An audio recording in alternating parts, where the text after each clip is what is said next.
На водната толпа во прв обид не успеала да влезе во собранието. Отимало безбедносна заштита на вратите, а успеала да влезе кога сега амнестираниот Крсто Муковски ја отворил вратата.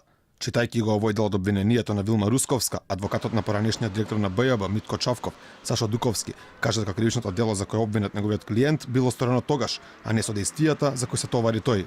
Јас немам проблем со тоа дали некој е амнестиран или не. Тоа го кажав затоа што обвинителството кокетира со две дејствија на извршување. Еднашка вели дека народот влегол во собранието со тоа што сите лица од претходно знаеле дека нема да има дадено доволно обезбедување.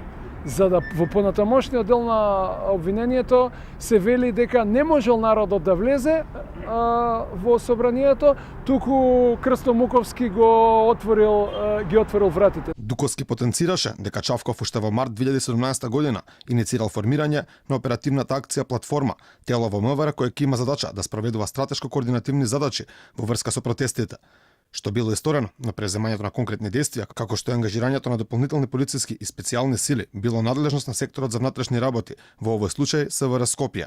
Дуковски го спомена сведочењето на поранешниот прв човек на МВР, Агим Нухиу, кој во исказот пред судот кажа дека односот со Чавков цело време бил коректен и колегијален, а и дека вечерта кога стигнал во оперативниот штаб на МВР, поранешниот прв човек на БЈБ бил кооперативен. Дуковски порача дека не може неговиот клиент да има вакво кривично дело само поради тоа што еден час не се јавил на телефон, велејќи дека не е точно дека не издал наредба за дополнително полициско обезбедување во законодавниот дом. Го споменувам неговиот исказ затоа што од неговиот исказ произлегува дека била изванредна соработката помеѓу него и Митко Чавков и по него, ама само по него, а не по транскриптите кои што се наведени, произлегува дека нејавување некому за еден час ќе предизвика обвинение за вакво кривично дело. Јас можам вас да не ви се јавам, а ако во меѓувреме давам наредби каква врска има, дали сум ви се јавил вас или не.